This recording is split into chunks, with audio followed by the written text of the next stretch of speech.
Well, good morning, everyone. Welcome to this first Sunday of 2026.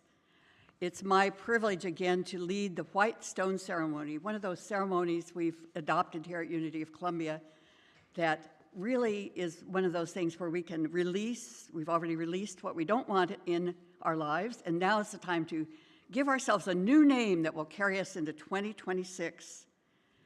As I look around, I'm reminded of last year, the first Sunday of 2025, when we had to do this service all online because it was a cold snap was predicted, and we canceled in-person services. So it's a double joy this year to be here in person with everyone and sharing all this energy that we've generated already this morning.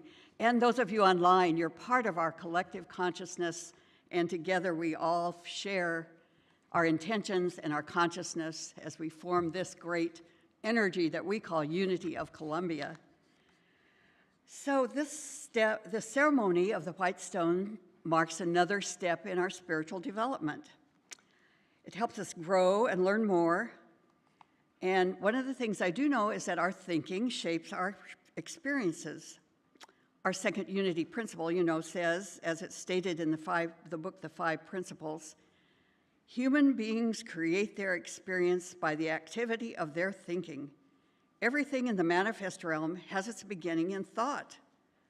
And another way we usually hear this is thoughts held in mind produce after their kind. So what kind of thoughts do we want to take into the new year? How do we want to begin and form and create our world in the next 365 days, or minus whatever today is, that is. Well, everything we've heard this morning, all the words spoken, the songs, are urging you, planting those seed thoughts about what am I going to be in 2026? How am I going to express? And I want to lead you through some of the process I went through. I had a head start in kind of thinking about what my new name would be for 2026 and help you maybe think of new ways to look at things and come up with a name in our meditation later. And for guidance, I turn to the Christian scriptures. Paul's letter to the Galatians 5:22-23 is one of my favorite verses, and it says, "The fruit of Spirit is love, joy, peace, long-suffering, kindness, goodness, faithfulness, meekness, self-control. Against there is no law. If we live by Spirit, let us also walk by Spirit." So what a wonderful affirmation for us to think about the fruit of the Spirit as we grow in consciousness. The website I was using to get these Bible quotes listed all of the possible translations of the Bible that you can imagine, and so I read each one to kind of get a different perspective. That website is called Bible Gateway, in case you're interested. And so one version really struck me. It was from the Message, or MSG they call it. Here's how that version states this passage. Galatians 5:22-23. "But what happens when we live God's way? God brings gifts into our lives, much the same way that fruit appears in the orchard.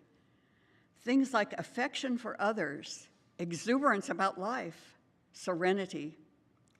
We develop a willingness to stick with things, a sense of compassion in the heart, and a conviction that a basic holiness permeates things and people. We find ourselves involved in loyal commitments, not needing to force our way in life, being able to marshal and direct our energies wisely." So I thought, what a wonderful way to put that. And that passage means so much more when we think in these modern terms about commitments and our willingness to look for the good, holiness in everyone. Well, yes, I want to bring these fruits of the Spirit into my life, that's for sure. I want to think on these things, and that reminded me of another passage. I want my good to be multiplied, pressed down, and concentrated, as it says in Luke 6:37 and 38. And in the Revised Standard Version, that is, "Give, and it will be given to you, a good measure, pressed down, shaken together, and running over, will be poured into your lap. For with the measure you use, it will be measured to you." That's kind of our law, isn't it? That what we think and what we put out in the world comes back to us, pressed down, shaken together, and running over. So setting intentions for our new year seems to be like a three-step process. We have to have an awareness and really know what we really want. We have to have an alignment between our beliefs and our actions. And we have to think of steps that will put us on our way to acting out and matching our values, as our fifth principle says, living what we know. Well, reflecting further, I looked at that verse in Luke again, and these verses come towards the end of what we call the Sermon on the Mount, the Beatitudes and all those. And in the Revised Standard Version, it records Jesus saying at the beginning, "Do not judge, and you will not be judged. Do not condemn, and you will not be condemned. Forgive, and you will be forgiven. Give, and it will be given to you, a good measure, pressed down, shaken together, and running over, and be poured into your lap. For with the measures you use, it will be measured to you." So the beginning of that passage is as important as the end of the passage. Again, I looked at the MSG version. That sounds funny, doesn't the MSG? But the Message version says, "Don't pick on people. Don't jump on their failures, criticize their faults, unless, of course, you want the same treatment. Don't condemn those who are down. That hardness can boomerang. Be easy on people. You'll find life a lot easier. Give away your life. You'll find life given back, but not merely given back with bonus and blessings. Giving, not getting is the way. Generosity begets generosity." So that's also food for thought. So how do I put all of that into a name that will lead me into 2026? And as I was thinking about this over the past few weeks, the song, "What is My Intention?" kept coming back to me. That's a song that a group called Devotion would sing, and it went, what is your intention? What do you want to be? And went on from there. But I love that. What do I want to be? Not what I want to have or what I want to accomplish. What do I want to be in this life? And I also love it when we say at our love offering blessing, "Divine love, one with me, blesses and multiplies all that I am," because we put our spiritual life first. And of course, we know from the scriptures that "Seek ye first the kingdom of God, and everything else will be added unto you." Well, a phrase from the past women's retreat kept coming to me. One of our leaders had said, "Unspoken expectations are premeditated resentments." And you might have read that in the newsletter when Reverend Ann asked me the title. That's what I was thinking about at that time, and so I had to put that in here somewhere, but I thought that's so true, isn't it? Our unspoken expectations are premeditated resentments. That came to my mind because I am carrying some premeditated resentments from my past, and it led me to think about expectations, and especially unspoken expectations. And of course, family are always the best teachers in this method, or in this process, and a recent visit with my sisters reminded me about unspoken expectations. We were to meet at a restaurant in this park we were at, and my expectation was that they would meet me inside at a close table or in the front there. Well, one sister's expectation was that we would meet outside the door until everybody gathered. Well, of course, you can imagine what happened. We were all waiting for each other and finally saw, oh, well, she's outside and I'm inside. So our unspoken expectation led to kind of some resentments about, well, where are they? All those things that you conjure up in your mind when your unspoken expectations are not being met. So what is the difference between intentions and expectations?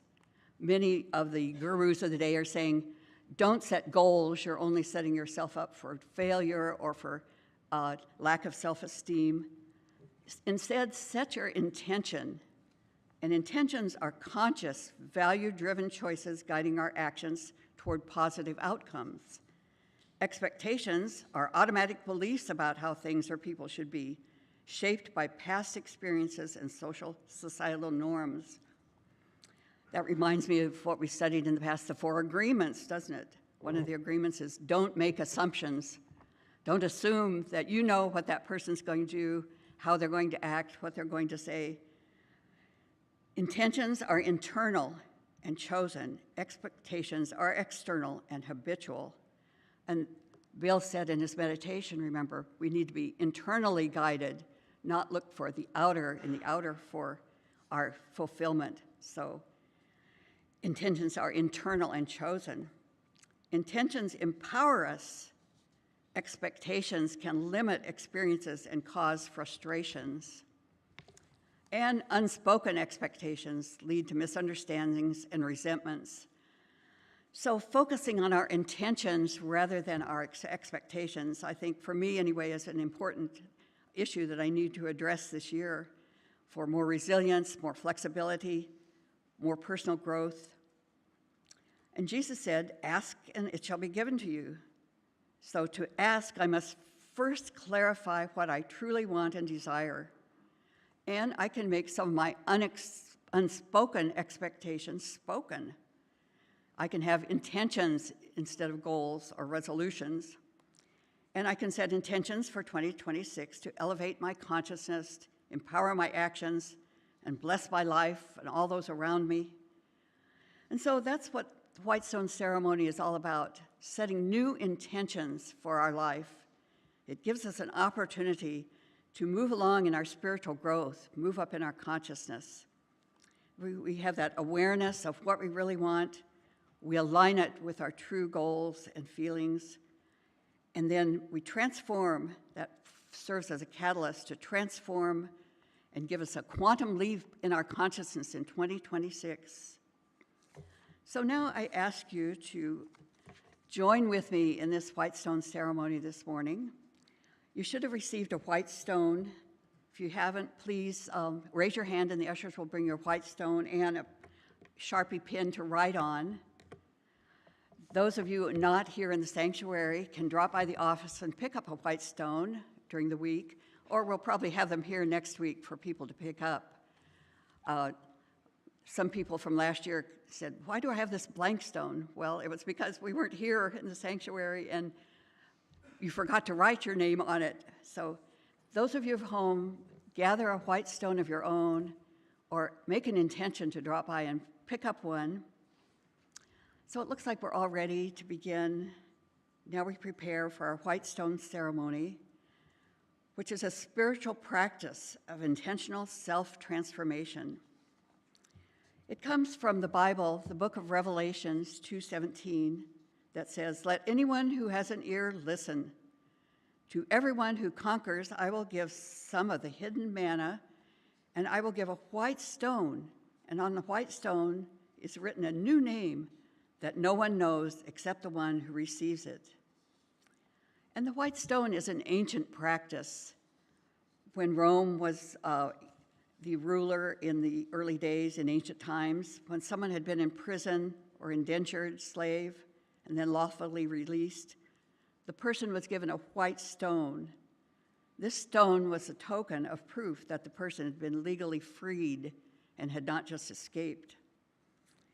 In the spiritual practice of the White Stone ceremony, we receive a white stone to remind us that we too have been freed from false limitations, old beliefs, and error thinkings. This stone reminds us that we are expressions of God, one with the divine, free and unlimited. And then the new name. In many cultures, ancient cultures, Native American, Hebrew, a name was a very sacred thing. Every name in the Bible actually describes a quality or a place that you didn't just name your child anything, you named it for that quality or the essence that you saw in the child. In those cultures, when a particularly important transformation happened in a person's life, it was traditional to take on a new name. And I know many in this group here have taken on a new name in their life as they transform. So John wrote in the book of Revelation that the white stone carries a new name, and no one in the universe except you and God knows that.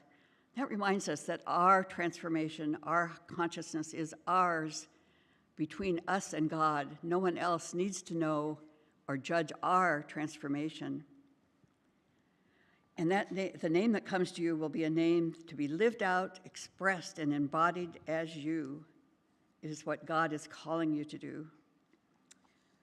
And so the white stone is really a meditation practice where we open our mind to the Spirit and hear the voice of Spirit within us. We look past apparent limitations. And as you meditate, if nothing is coming to you, if you don't hear a name right now, just be aware in the next week, the next month, the next few days, you may have a dream, see a sign, something that prompts you into a new name. It's a good sign of a clean slate. I'll tell you the process I was going through as I was preparing this. I got a head start on my new name, and I was thinking about, yes, I need to ask. I need to ask for what I want. I need to ask to clarify those unspoken expectations. And so that's what I was thinking about this year. I need a word that really reflects ask. So I was looking at a list of the word ask in many different languages, and I'm going to look at that list again and pick out something that fits, that will be my name for the next year, that remind me to ask for what I want, ask when I'm expecting people to show up at a certain place or time, so that we're all working from the same page, from the same intention. And so at this time, allow yourself to become still and quiet, once again going inside into your internal place of meditation, the secret place of Most High. And as you sink into that place, into a comfortable setting, whatever you feel is most comfortable for you, take some deep breaths, and in this moment, allow yourself to simply open to Spirit, to say, God in me reveals my true essence. God in me reveals my next step. God as me lives a prosperous, abundant, joyous life. And as the name comes to you, I invite you to write that on your white stone, and then turn your attention again to the presence within. So we'll have a time of soft music while you contemplate the new name that is coming to you this morning.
And now, let a spirit of joy and thanksgiving come over you as you've received your new name and received guidance for the new year.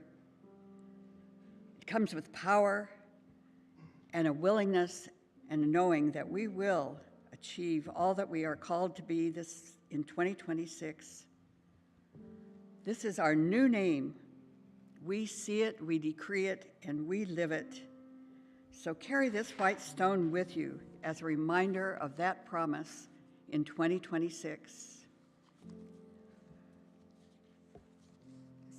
So as we draw this ceremony to a close, let's go ahead and stand and sing our next song.